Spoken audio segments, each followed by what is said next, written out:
Se eu fosse ensinar uma criança a correr, se eu fosse ensinar meu filho de 2 anos a começar a correr ou a minha filha de 9 anos a começar a correr? E se eu fosse ensinar um adolescente de 15, 16, 17 anos? Ou se eu fosse ensinar alguém de meia idade aí, 25, 30, 30 e poucos anos, ou até alguém mais velho aí, 40 e poucos anos? O que eu ensinaria primeiro? Que, na minha opinião, é o mais importante para que a pessoa comece a correr, comece a gostar da corrida, comece a entender a corrida, sem ficar tão presa a outras situações. O que vocês acham? Hoje eu vou falar sobre isso para vocês, então fica aqui comigo, nós vamos falar sobre isso. Como experiência, nós temos aí 18 anos na área de educação física, tenho aí 14 anos na corrida de rua já, como corredor, já temos desde 2016, então já são 9 anos aí, né? 9 anos no triatlo e já são 8 anos de assessoria esportiva, né? Devido a demais informações e aprofundamentos e especializações, né? Especialização na área de biomecânica na corrida, na área de triatlo e tudo mais. E com toda essa vivência na área da corrida e com tudo, o que eu ensinaria primeiro para qualquer faixa etária, para qualquer tipo de pessoa que está começando agora? Muitas das pessoas vão falar assim: ah, você precisa ter um relógio caríssimo para poder correr, você precisa instalar tal aplicativo, você precisa começar de tal forma. Não. A primeira coisa que você precisa é você entender essa sigla, PSE. Sabe o que significa PSE? PSE significa percepção subjetiva de esforço. É como você reconhece, como o seu corpo reconhece o esforço que você está fazendo naquele momento, naquela atividade, certo? E essa é a principal razão de você melhorar ou não na corrida de rua. E aí eu vou te explicar por quê.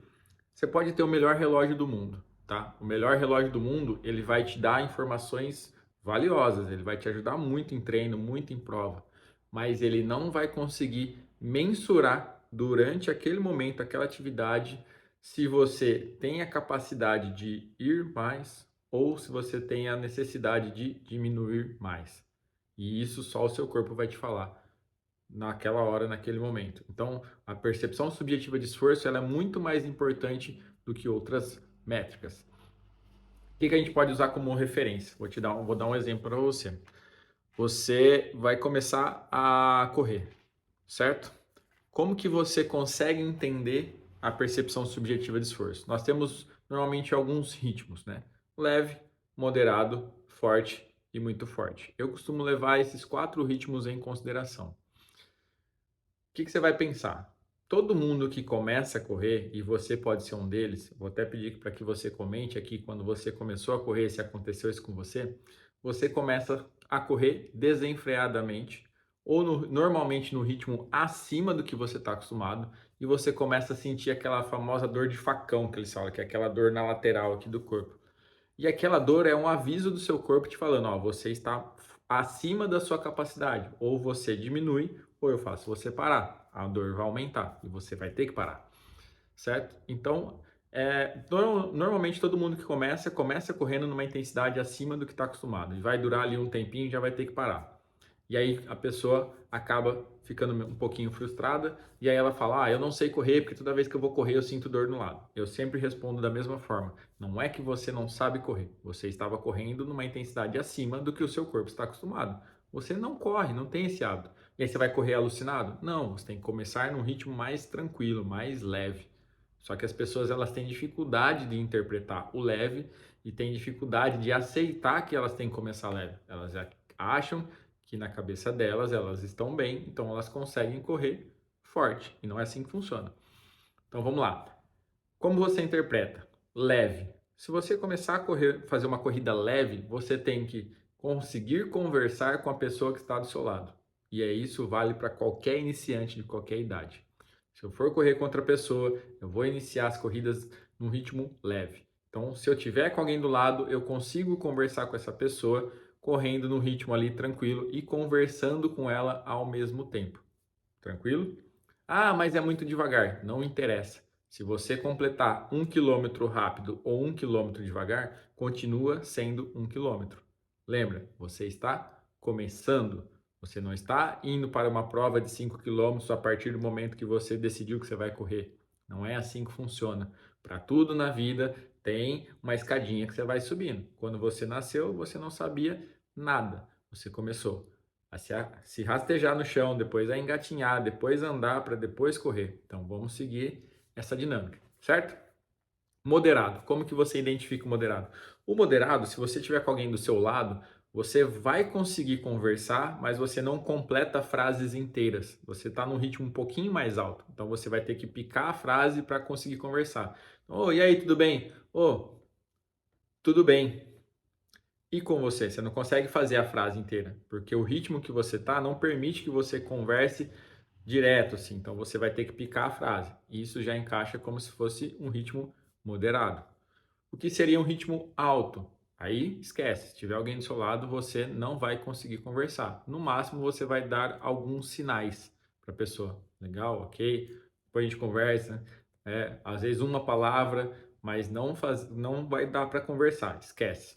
E o muito forte é o que a gente chama da intensidade dos tiros, né? Que é um tiro curtinho ali, 10 metros, 20 metros, 50 metros, 100 metros, mas ali tiro. Bateu, deu aquela metragem, você vai ter que parar e ficar um bom tempo para recuperar. Normalmente acima do tempo que você demorou para fazer a distância. Exemplo, se você fez 100 metros em 30 segundos, você vai precisar pelo menos de 1 minuto, 2 minutos para recuperar daquela intensidade, que ela é muito forte. Então você pode levar isso em consideração. Preciso de um relógio para começar a correr? Não, não precisa de um relógio para começar a correr. Você pode usar o seu celular. Instala um aplicativo lá do Strava, Nike Running, Adidas.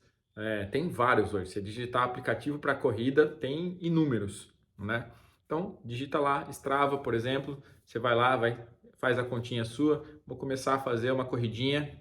Aperta lá o Strava e comece. Dá um play lá na parte de corrida ou caminhada e começa. Qual que é a melhor recomendação que eu faço para todos os alunos que começam comigo e são famosos folha em branco, que é aquele cara que não tem nada, nunca correu, nunca caminhou, nada. Eu chamo eles de folha em branco. Então eles estão prontinhos para a gente começar a escrever a história deles.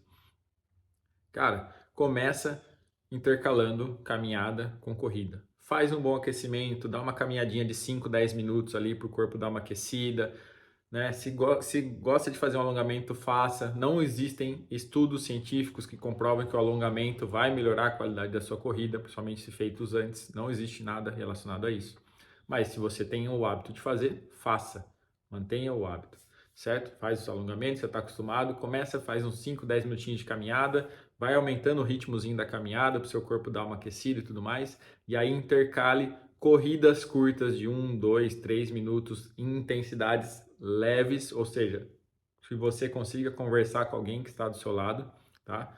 E por uma caminhadinha, então intercale um trotinhozinho leve, uma corrida leve com caminhadas para recuperar.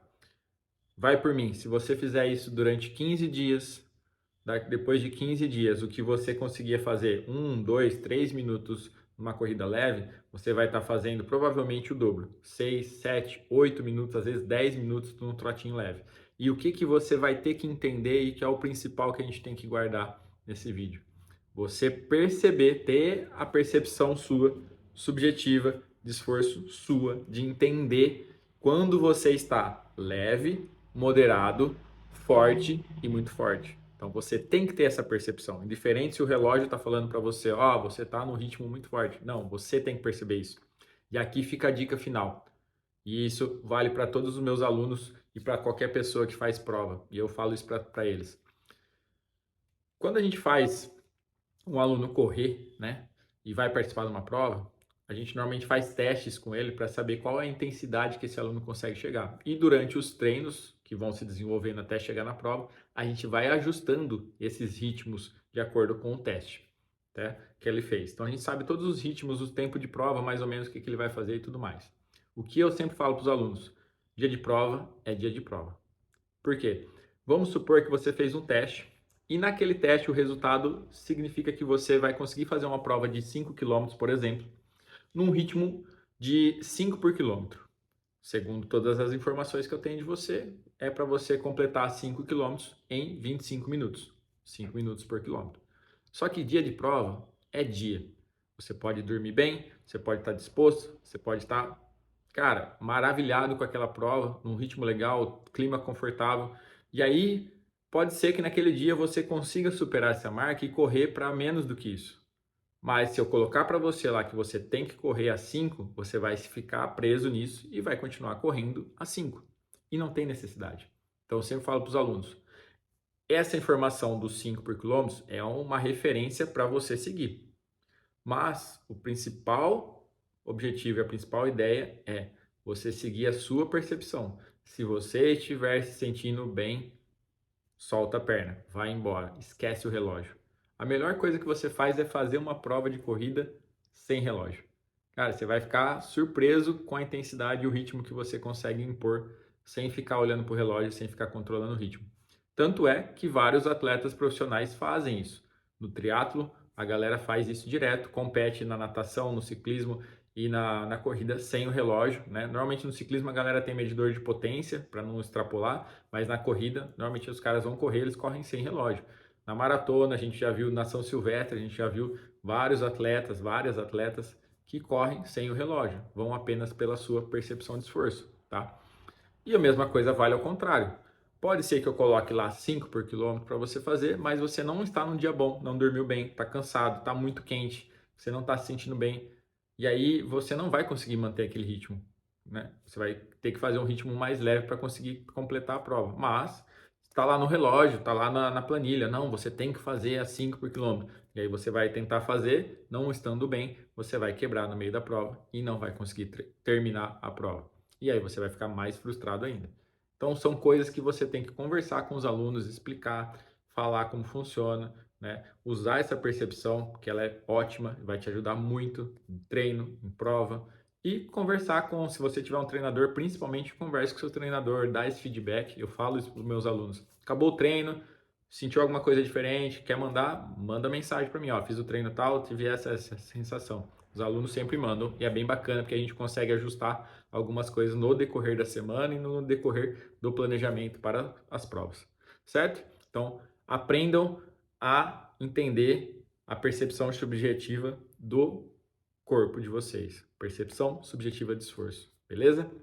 Espero que tenham gostado do vídeo. Já lembra, hein? Se inscreve no canal, ativa o sininho para receber as notificações, compartilha esse vídeo com os amigos que estão precisando ouvir isso para entender de uma vez por todas que não precisa ficar preso em relógio e tudo mais, mas que isso vai ajudar muito mais a corrida deles, tudo bem?